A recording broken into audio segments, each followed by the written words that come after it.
This is the future.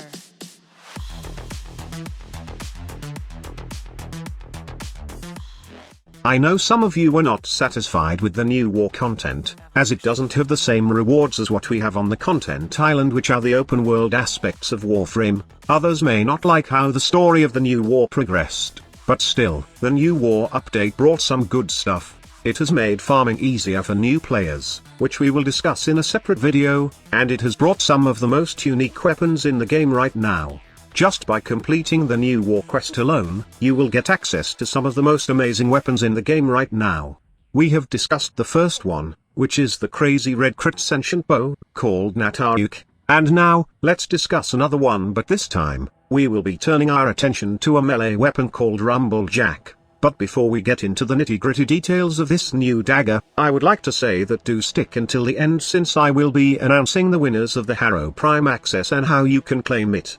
So, Rumblejack is given upon completion of the new war, complete with a free weapon slot and a pre-installed Ogin catalyst. This weapon deals primarily electricity damage and has two innate polarities. It has the second highest damage behind Karist Prime, and has the highest status chance among all daggers in the game. The Rumblejack sports a unique finisher animation where the player jabs the opponent, dealing a guaranteed electricity proc before the actual finisher damage takes place.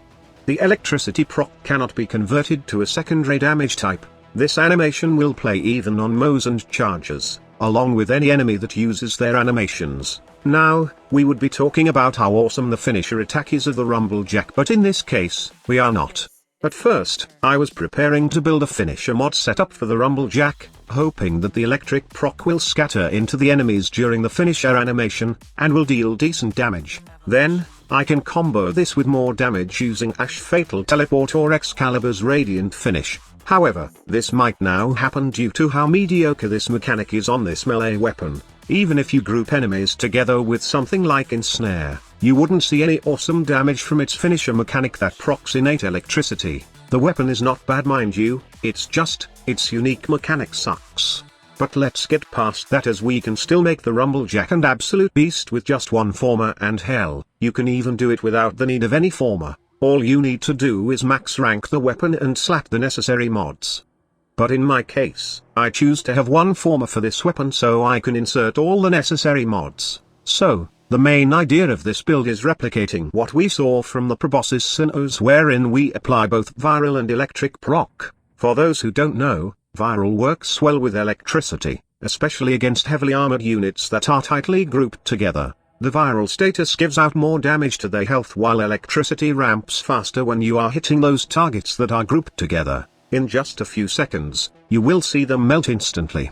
Blood Rush for more critical chance, and then Organ Shatter for more critical damage. I added Weeping Wounds so that electricity would proc faster, especially at 12 times combo multiplier. The same goes with viral, so we can have the max stack bonus of this element. This attack speed mod for more attack speed, obviously. And then, Primed Smite Grinier for more damage, since we are using an elemental focus build for the Rumblejack. Take note that you may swap this mod with the required smite mod for a specific faction. Lastly, Condition Overload over Primed Pressure Point. The simple reason for this is that Rumblejack is a dagger that works great against enemies that are grouped together.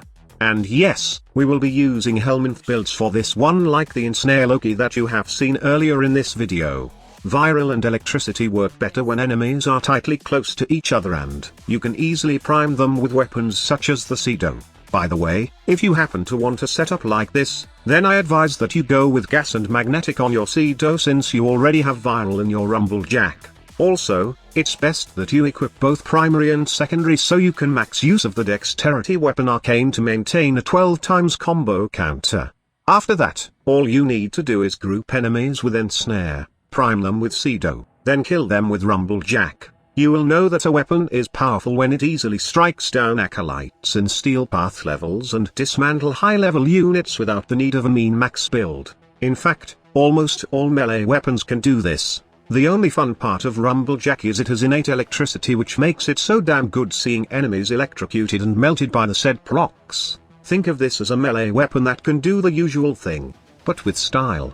Before you leave, here are the winners of the Harrow Prime Access giveaway. A simple note to the winners is to check the email that they have used for entering the Harrow Prime Access giveaway, as I have sent you the details on how to claim your prize. I will be waiting for your reply, but please do hurry, as Digital Extremes are already asking me of the winners. Thank you so much for watching. Squad Leader signing off. This is the future.